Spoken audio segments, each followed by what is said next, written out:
नमस्कार दोस्तों, हिंदी कहानी 2.0 चैनल में आपका स्वागत है। तो आज हम कहानियों की अगली कड़ी में मुंशी प्रेमचंद जी द्वारा लिखित कहानी शोक का पुरस्कार को सुनते हैं।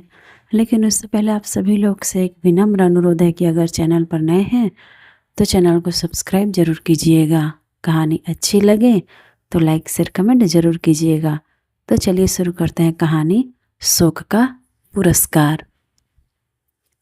आज 3 दिन गुजर गए। शाम का वक्त था। मैं यूनिवर्सिटी हॉल से खुश खुश चला आ रहा था। मेरे सैकड़ों दोस्त मुझे बधाइयाँ दे रहे थे। मारे खुशी के मेरी बाछें खिली जाती थी। मेरी ज़िंदगी की सबसे प्यारी आरज़ू कि मैं एमए पास हो जाऊं पूरी हो गई थी, और ऐसी खूबी से जिसकी मुझे तनिक भी आशा न थी। मेरा नंबर अव्वल था। वाइस चांसलर साहब ने खुद मुझसे हाथ मिलाया था और मुस्कुराकर कहा था कि भगवान तुम्हें और भी बड़े कामों की शक्ति दे। मेरी खुशी की कोई सीमा नहीं थी। मैं नौजवान था, सुंदर था, स्वस्थ था। रुपए पैसे की न मुझे इच्छा थी और न कुछ कमी। माँ बाप बहुत कुछ छोड़ गए थे। दुनिया में सच्ची खुशी पाने के लिए जिन चीज़ों की ज़रूरत है वह सब मुझे प्राप्त थी, और सबसे बढ़कर पहलू में एक हौसलामंद दिल था जो ख्याति प्राप्त करने के लिए अधीर हो रहा था। घर आया, दोस्तों ने यहाँ भी पीछा नहीं छोड़ा। दावत की ठहरी। दोस्तों की खातिरबाजों में 12 बज गए। लेटा तो बरबस ख्याल मिस लीलावती की तरफ जा पहुँचा, जो मेरे पड़ोस में रहती थी और जिसने मेरे साथ बीए का डिप्लोमा हासिल किया था। भाग्यशाली होगा वह व्यक्ति जो मिस लीला को ब्याहेगा। कैसी सुंदर है, कितना मीठा गला है और कैसा हंसमुख स्वभाव। मैं कभी कभी उसके यहाँ प्रोफेसर साहब से दर्शन शास्त्र में सहायता लेने के लिए जाया करता था। वह दिन शुभ होता था जब प्रोफेसर साहब घर पर न मिलते थे। मिस लीला मेरे साथ बड़े तपाक से पेश आते और मुझे ऐसा मालूम होता था कि मैं ईसा मसीह की शरण में आ जाऊं तो उसे मुझे अपना पति बना लेने में आपत्ति न होगी। वह शैली, बायरन और किट्स की प्रेमी थी और मेरी रुचि भी बिल्कुल उसी के समान थी। हम जब अकेले होते तो अक्सर प्रेम और प्रेम के दर्शन पर बातें करने लगते, और उसके मुँह से भावों में डूबी हुई बातें सुन सुनकर मेरे दिल में गुदगुदी पैदा होने लगती थी। मगर अफसोस, मैं अपना मालिक न था। मेरी शादी एक ऊंचे घराने में कर दी गई थी, और अगरचे मैंने अब तक अपनी बीवी की सूरत भी न देखी थी। अगर मुझे पूरा पूरा विश्वास था कि मुझे उसकी संगत में वह आनंद नहीं मिल सकता जो मिस लीला की संगत में संभव है। शादी हुए 2 साल हो चुके थे, मगर उसने मेरे पास एक खत भी नहीं लिखा था। मैंने 2-3 खत लिखे भी, मगर किसी का जवाब न मिला। इससे मुझे शक हो गया था कि उसकी तालीम भी यूं ही सी है। आह, क्या मैं इसी लड़की के साथ ज़िंदगी बसर करने पर मजबूर रहूँगा? इस सवाल ने मेरे उन तमाम हवाई कीलों को ढा दिया जो मैंने अभी अभी बनाए थे। क्या मैं मिस लीला से हमेशा के लिए हाथ धो लूँ? नामुमकिन है। मैं कुमुदनी को छोड़ दूँगा। मैं अपने घर वालों से नाता तोड़ लूँगा। मैं बदनाम हो जाऊँगा, परेशान भी रहूँगा, मगर मिस लीला को ज़रूर अपना बनाऊँगा। इन्हीं ख्यालों के असर में मैंने अपनी डायरी लिखी और उसे मेज पर खुला छोड़कर बिस्तर पर लेटा रहा और सोचते सोचते सो गया। सवेरे उठकर देखता हूँ तो बाबू निरंजन दास मेरे सामने कुर्सी पर बैठे हैं। उनके हाथ में मेरी डायरी थी जिसे वह ध्यानपूर्वक पढ़ रहे थे। उन्हें देखते ही मैं बड़े चाव से लिपट गया। अफसोस, अब उस देवोपम स्वभाव वाले नौजवान की सूरत देखनी न नसीब होगी। अचानक मौत ने उसे हमेशा के लिए हमसे अलग कर दिया। कुमुदनी के सगे भाई थे, बहुत स्वस्थ, सुंदर और हंसमुख। उम्र मुझसे 2 ही 4 साल ज़्यादा थी। ऊंचे पद पर नियुक्त थे। कुछ दिनों से इसी शहर में तब्दील होकर आ गए थे। मेरी और उनकी गाढ़ी दोस्ती हो गई थी। मैंने पूछा, क्या तुमने मेरी डायरी पढ़ ली? निरंजन बोले, हाँ। मैं बोला, मगर कुमुदनी से कुछ न कहना। निरंजन बोले, बहुत अच्छा, नहीं कहूँगा। मैं बोला, इस वक्त किसी सोच में हो? मेरा डिप्लोमा देखा? निरंजन बोले, घर से खत आया है, पिताजी बीमार हैं, 2-3 दिन में जाने वाला हूँ। मैं बोला, शौक से जाइए, ईश्वर उन्हें जल्द स्वस्थ करे। निरंजन बोले, क्या तुम भी चलोगे? न मालूम कैसा पड़े कैसा न पड़े। मैं बोला, मुझे तो इस वक्त माफ़ कर दो। निरंजन दास यह कहकर चले गए। मैंने हजामत बनाई, कपड़े बदले और मिस लीलावती से मिलने का चाव मन में लेकर चला। वहाँ जाकर देखा तो ताला पड़ा हुआ है। मालूम हुआ कि मिस साहिबा की तबीयत 2-3 दिन से खराब थी। आब हवा बदलने के लिए नैनीताल चली गई हैं। अफसोस, मैं हाथ मलकर रह गया। क्या लीला मुझसे नाराज़ थी? उसने मुझे क्यों खबर नहीं दी? लीला, क्या तू बेवफा है? तुझसे बेवफाई की उम्मीद नहीं थी। फ़ौरन पक्का इरादा कर लिया कि आज की डाक से नैनीताल चल दूँ। मगर घर आया तो लीला का खत मिला। कांपते हुए हाथों से खोला। लिखा था, मैं बीमार हूँ, मेरी जीने की कोई उम्मीद नहीं है। डॉक्टर कहते हैं कि प्लेग है। जब तक तुम आओगे शायद मेरा किस्सा तमाम हो जाएगा। आखिरी वक्त तुमसे न मिलने का सख्त सदमा है। मेरी याद दिल में कायम रखना। मुझे सख्त अफसोस है कि तुमसे मिलकर नहीं आई। मेरा कसूर माफ़ करना और अपनी अभागिनी लीला को भुला मत देना। खत मेरे हाथ से छूटकर गिर पड़ा। दुनिया आंखों में अंधेरी हो गई। मुंह से एक ठंडी आह निकली। बिना एक क्षण गवाए मैंने बिस्तर बांधा और नैनीताल चलने के लिए तैयार हो गया। घर से निकला ही था कि प्रोफेसर बोस से मुलाकात हो गई। कॉलेज से चले आ रहे थे। चेहरे पर शोक लिखा हुआ था। मुझे देखते ही उन्होंने जेब से एक तार निकालकर मेरे सामने फेंक दिया। मेरा कलेजा धक से हो गया। आंखों में अंधेरा छा गया। तार कौन उठाता है? और हाय मारकर बैठ गया। लीला तो इतनी जल्दी मुझसे जुदा हो गई। मैं रोता हुआ घर आया और चारपाई पर मुंह ढाँपकर खूब रोया। नैनीताल जाने का इरादा खत्म हो गया। 10-12 दिन तक मैं उन्माद की सी दशा में इधर उधर घूमता रहा। दोस्तों की सलाह हुई कि कुछ रोज के लिए कहीं घूमने चले जाओ। मेरे दिल में भी यह बात जम गई। निकल खड़ा हुआ और 2 महीने तक विंध्याचल, पारसनाथ वगैरह पहाड़ियों में आवारा फिरता रहा। ज्यों त्यों करके नई नई जगहों और दृश्यों की सैर से तबीयत को जरा तस्कीन हुई। मैं आबू में था जब मेरे नाम तार पहुंचा कि मैं कॉलेज की असिस्टेंट प्रोफेसरी के लिए चुना गया हूँ। जी तो न चाहता था कि फिर इस शहर में आऊँ, मगर प्रिंसिपल के खत ने मजबूर कर दिया। लाचार लौटा और अपने काम में लग गया। जिंदा दिली नाम को न बाकी रही थी। दोस्तों की संगत से भागता और हंसी मजाक से चिढ़ मालूम होती। एक रोज़ शाम के वक्त मैं अपने अंधेरे कमरे में लेटा हुआ कल्पना लोक की सैर कर रहा था कि सामने वाले मकान से गाने की आवाज़ आई। आह, क्या आवाज़ थी! तीर की तरह दिल में चुभी जाती थी। स्वर कितना करुण था। इस वक्त मुझे अंदाजा हुआ कि गाने में क्या असर होता है। तमाम रोंगटे खड़े हो गए। कलेजा महसूसने लगा और दिल पर एक अजीब वेदना सी छा गई। आंखों से आंसू बहने लगे। हाय, यह लीला का प्यारा गीत था। पिया मिलन है कठिन बावरी, मुझसे जब्त न हो सका।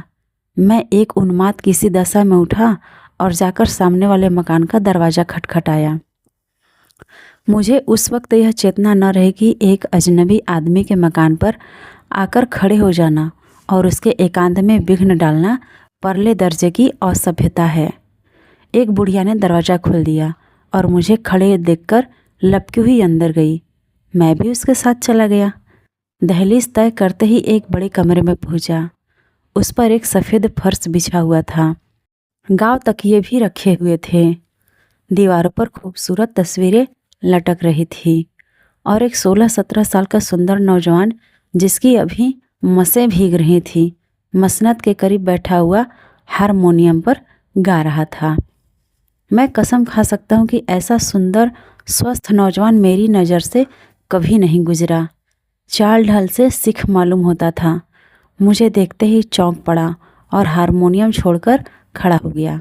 शर्म से सिर झुका लिया और कुछ घबराया सा हुआ नज़र आने लगा।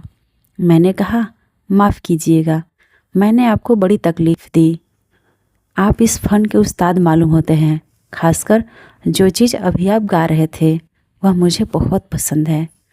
नौजवान ने अपनी बड़ी बड़ी आंखों से मेरी तरफ देखा और सर नीचा कर लिया और होठों ही में कुछ अपने नौसिखिएपन की बात कही। मैंने फिर पूछा, आप यहाँ कब से हैं? नौजवान बोला, 3 महीने के करीब होता है। मैंने कहा, आपका शुभ नाम? नौजवान बोला, मुझे मेहर सिंह कहते हैं। मैं बैठ गया और गुस्ताखाना के बेतकल्लुफ़ी से मेहर सिंह का हाथ पकड़कर बिठा दिया और फिर माफ़ी मांगी। उस वक्त की बातचीत से मालूम हुआ कि वह पंजाब का रहने वाला है और यहाँ पढ़ने के लिए आया हुआ है। शायद डॉक्टरों ने सलाह दी थी कि पंजाब की आब हवा उसके लिए ठीक नहीं है। मैं दिल में तो झेंपा कि एक स्कूल के लड़के के साथ बैठकर ऐसी बेतकल्लुफ़ी से बातें कर रहा हूँ, मगर संगीत के प्रेम ने इस ख्याल को रहने न दिया। रस्मी परिचय के बाद मैंने फिर प्रार्थना की कि वही चीज़ छेड़िए। मेहर सिंह ने आंखें नीची करके जवाब दिया कि मैं अभी बिल्कुल नौसिखिया हूँ। मैं बोला, यह तो आप अपनी ज़बान से कहिए। मेहर सिंह झेपकर बोले, आप कुछ फरमाएं, हारमोनियम हाजिर है। मैंने कहा, मैं इस फन में बिल्कुल कोरा हूँ, वरना आपकी फरमाइश ज़रूर पूरी करता। इसके बाद मैंने बहुत बहुत आग्रह किया, मगर मेहर सिंह झेपता ही रहा। मुझे स्वभावतः शिष्टाचार से घृणा है, हालांकि इस वक्त मुझे रूखा होने का कोई हक न था। मगर जब मैंने देखा कि यह किसी तरह न मानेगा तो ज़रा रुखाई से बोला, खैर जाने दीजिए, मुझे अफसोस है कि मैंने आपका बहुत वक्त बर्बाद किया, माफ़ कीजिए। यह कहकर उठ खड़ा हुआ। मेरी रोनी सूरत देखकर शायद मेहर सिंह को उस वक्त तरस आ गया। उसने झेपते हुए मेरा हाथ पकड़ लिया और बोला, आप तो नाराज़ हुए जाते हैं। मैं बोला, मुझे आपसे नाराज़ होने का कोई हक हासिल नहीं। मेहर सिंह बोले, अच्छा बैठ जाइए, मैं आपकी फरमाइश पूरी करूँगा, मगर मैं अभी बिल्कुल अनाड़ी हूँ। मैं बैठ गया और मेहर सिंह ने हारमोनियम पर वही गीत आलापना शुरू किया। पिया मिलन है कठिन बावरी। कैसी सुरीली तान थी, कैसी मीठी आवाज़, कैसा बेचैन करने वाला भाव। उसके गले में वह रस था जिसका बयान नहीं हो सकता। मैंने देखा कि गाते गाते खुद उसकी आंखों में आंसू भर आए। मुझ पर इस वक्त एक मोहक सपने की सी दशा छाई हुई थी। एक बहुत मीठा नाजुक दर्दनाक असर दिल पर हो रहा था जिसे बयान नहीं किया जा सकता। एक हरे भरे मैदान का नक्शा आंखों के सामने खींच गया और लीला, प्यारी लीला उस वक्त मैदान पर बैठी हुई मेरी तरफ हसरतनाक आंखों से ताक रही थी। मैंने एक लंबी आह भरी और बिना कुछ कहे उठ खड़ा हुआ। इस वक्त मेहर सिंह ने मेरी तरफ ताका। उसकी आंखों में मोती के कतरे डबडबाए हुए थे और बोला, कभी कभी तशरीफ़ लाया कीजिए। मैंने सिर्फ इतना ही जवाब दिया, मैं आपका बहुत कृतज्ञ हूँ। धीरे धीरे मेरी यह हालत हो गई कि जब तक मेहर सिंह के यहाँ जाकर 2-4 गाने न सुन लूँ, जी को चैन न आता। शाम हुई और मैं जा पहुँचा। कुछ देर तक गानों की बहार लूटता और तब उसे पढ़ाता। ऐसे जहीन और समझदार लड़के को पढ़ाने में मुझे खास मज़ा आता था। मालूम होता था कि मेरी एक एक बात उसके दिल पर नक्श हो रही है। जब तक मैं पढ़ाता वह पूरे जी जान से कान लगाए बैठा रहता। साल भर में अपने भगवान के दिए हुए जेहन की बदौलत उसने अंग्रेजी में अच्छी योग्यता प्राप्त कर ली और दूसरा साल गुजरते गुजरते वह अपने स्कूल के कुछ छात्रों से बाजी ले गया। जितने मुदर्रिस थे सब उसकी अक्ल पर हैरत करते और सीधा नेक चलन ऐसा कि कभी झूठ मूठ भी किसी ने उसकी शिकायत नहीं की। वह अपने सारे स्कूल की उम्मीद और रौनक था, लेकिन बावजूद सिख होने के उसे खेलकूद में रुचि नहीं थी। मैंने उसे कभी क्रिकेट में नहीं देखा। शाम होते ही सीधे घर चला आता और पढ़ने लिखने में बैठ जाता। मैं धीरे धीरे उससे इतना हिल मिल गया कि बजाय शिष्य के उसको अपना दोस्त समझने लगा। उम्र के लिहाज से उसकी समझ आश्चर्यजनक थी। देखने में 16-17 साल से ज़्यादा न मालूम होता। मगर जब कभी मैं रवानी में आकर दुर्बोध कवि कल्पनाओं और कोमल भावों की उसके सामने व्याख्या करता तो मुझे उसकी भंगिमा से ऐसा मालूम होता कि एक एक बारीकी को समझ रहा है। एक दिन मैंने उससे पूछा, मेहर सिंह, तुम्हारी शादी हो गई? मेहर सिंह ने शर्माकर जवाब दिया, अभी नहीं। मैं बोला, तुम्हें कैसी औरत पसंद है? मेहर सिंह बोला, मैं शादी करूँगा ही नहीं। मैं बोला, क्यों? मेहर सिंह बोले, मुझे जैसे जाहिल गंवार के साथ शादी करना कोई औरत पसंद न करेगी। मैं बोला, बहुत कम ऐसे नौजवान होंगे जो तुमसे ज़्यादा लायक हो या तुमसे ज़्यादा समझ रखते हों। मेहर सिंह ने मेरी तरफ अचंभे से देखकर कहा, आप दिल लगी करते हैं? मैंने कहा, दिल लगी नहीं, मैं सच कहता हूँ। मुझे खुद आश्चर्य होता है कि इतने कम दिनों में तुमने इतनी योग्यता क्यों कर पैदा कर ली। अभी तुम्हें अंग्रेजी शुरू किए 3 बरस से ज़्यादा नहीं हुए। मेहर सिंह बोले, क्या मैं किसी पढ़ी लिखी लेडी को खुश रख सकूँगा? मैं जोश से बोला, बेशक। गर्मी का मौसम था। मैं हवा खाने शिमला गया था। मेहर सिंह भी मेरे साथ था। वहाँ मैं बीमार पड़ा, चेचक निकल आई, तमाम जिस्म में फफोले पड़ गए, पीठ के बल चारपाई पर खड़ा रहता।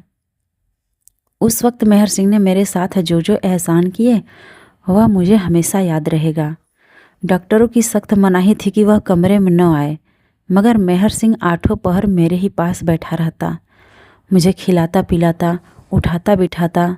रात रात भर चारपाई के करीब बैठकर जागते रहना मेहर सिंह का ही काम था। सगा भाई भी इससे ज़्यादा सेवा नहीं कर सकता था। 1 महीना गुजर गया।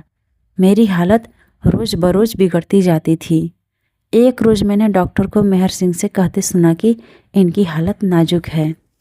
मुझे यकीन हो गया कि अब नहीं बचूंगा, मगर मेहर सिंह कुछ ऐसी दृढ़ता से मेरी सेवा शुश्रूषा में लगा हुआ था जैसे वह मुझे ज़बरदस्ती मौत के मुंह से बचा लेगा।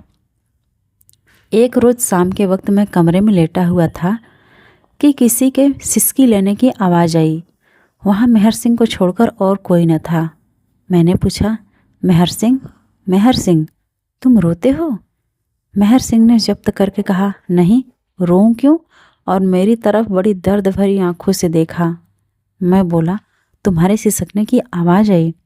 मेहर सिंह बोले, वह कुछ बात न थी, घर की याद आ गई है। मैंने बोला, सच कहो। मेहर सिंह की आंखें फिर डबडबा आईं। उसने मेज पर से आईना उठाकर मेरे सामने रख दिया। हे नारायण, मैं खुद को पहचान न सका। चेहरा इतना बदल गया था। रंगत बजाय सुर्ख के सियाह हो रही थी और चेचक के बदनुमा दागों ने सूरत बिगाड़ दी थी। अपनी यह बुरी हालत देखकर मुझसे भी जब्त न हो सका और आंखें डबडबा गई। वह सौंदर्य जिस पर मुझे इतना गर्व था बिल्कुल विदा हो गया था। मैं शिमला से वापस आने की तैयारी कर रहा था। मेहर सिंह उसी रोज़ मुझसे विदा होकर अपने घर चला गया था। मेरी तबीयत कुछ उचाट हो रही थी। असबाब सब बंध चुका था कि एक गाड़ी मेरे दरवाजे पर आकर रुकी और उसमें से कौन उतरा? मिस लीला। मेरी आंखों को विश्वास न हो रहा था। चकित होकर ताकने लगा। मिस लीलावती ने आगे बढ़कर मुझे सलाम किया और हाथ मिलाने को बढ़ाया। मैंने भी बौखलाहट में हाथ तो बढ़ा दिया, मगर अभी तक यह यकीन नहीं हुआ कि मैं सपना देख रहा हूँ या हकीकत है। लीला के गालों पर वह लाली न थी, न वह चुलबुलापन, बल्कि वह बहुत गंभीर और पीली पीली सी हो रही थी। आखिर मेरी हैरत कम न होते देखकर उसने मुस्कुराने की कोशिश करते हुए कहा, तुम कैसे जेंटलमैन हो कि एक शरीफ लेडी को बैठने के लिए कुर्सी भी नहीं देते। मैंने अंदर से कुर्सी लाकर उसके लिए रख दी, मगर अभी तक यही नहीं समझ में आ रहा था कि मैं सपना देख रहा हूँ या फिर हकीकत। लीलावती ने कहा, शायद तुम मुझे भूल गए।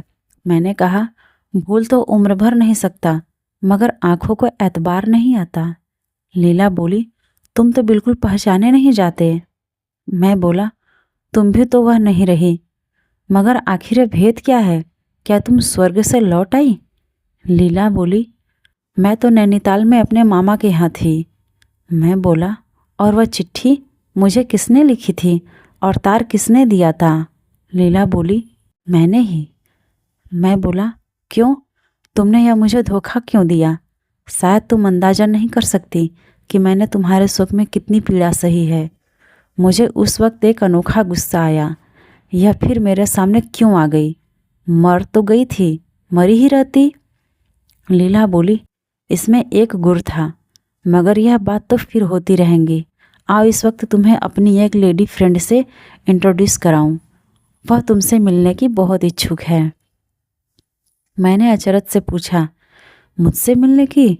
मगर लीलावती ने इसका कुछ जवाब न दिया और मेरा हाथ पकड़कर गाड़ी के सामने ले गई। उसमें एक युवती हिंदुस्तानी कपड़े पहने बैठी थी। मुझे देखते ही उठ खड़ी हुई और हाथ बढ़ा दिया। मैंने लीला की तरफ सवाल करती हुई आंखों से देखा। लीला बोली, क्या तुमने नहीं पहचाना? मैंने कहा, मुझे अफसोस है कि मैंने आपको पहले कभी नहीं देखा, और अगर देखा भी हो तो घूंघट की आड़ से कैसे पहचान सकता हूँ? लीला बोली, यह तुम्हारी बीवी कुमुदनी है। मैंने आश्चर्य के स्वर में कहा, कुमुदनी यहाँ? लीला बोली, कुमुदनी, मुंह खोल दो और अपने प्यारे पति का स्वागत करो। कुमुदनी ने हाथ कांपते हुए हाथों से जरा सा घूंघट उठाया। लीला ने सारा मुंह खोल दिया और ऐसा मालूम हुआ कि जैसे बादल से चांद निकल आया। मुझे ख्याल आया, मैंने यह चेहरा कहीं देखा है। कहाँ? आह, उसकी नाक पर भी तो वही तिल है, उंगली में भी वही अंगूठी भी है। लीला बोली, क्या सोचते हो, अब पहचाना? मैं बोला, मेरी कुछ अक्ल काम नहीं करती। हूबहू यही हुलिया मेरे एक प्यारे दोस्त मेहर सिंह का है। लीला मुस्कुराकर बोली, तुम तो हमेशा निगाह के तेज बनते थे, इतना भी नहीं पहचान सकते? मैं खुशी से फूल उठा। कुमुदनी, मेहर सिंह के वेश में? मैंने उसी वक्त उसे गले से लगा लिया और खूब दिल कर प्यार किया। इन कुछ क्षणों में मुझे जो खुशी हासिल हुई उसके मुकाबले ज़िंदगी भर की खुशियाँ हेज हैं। हम दोनों आलिंगन पास में बंधे हुए थे। कुमुदनी, प्यारी कुमुदनी के मुंह से आवाज़ न निकलती थी। हाँ, आंखों से आंसू जारी थे। मिस लीला बाहर खड़ी कोमल आंखों से यह दृश्य देख रही थी। मैंने उसके हाथों को चूमकर कहा, प्यारी लीला, तुम सच्ची देवी हो। जब तक जिएंगे तुम्हारे कृतज्ञ रहेंगे। लीला के चेहरे पर एक हल्की सी मुस्कुराहट दिखाई दी। बोली, अब तो शायद तुम्हें मेरे सुख का काफ़ी पुरस्कार मिल गया। तो आज की ये मुंशी प्रेमचंद जी द्वारा लिखित कहानी शोक का पुरस्कार आपको कैसा लगा, कमेंट करके ज़रूर बताइएगा। और अगर चैनल पर नए हैं तो चैनल को सब्सक्राइब ज़रूर कीजिएगा और अपने दोस्तों को भी शेयर कीजिएगा।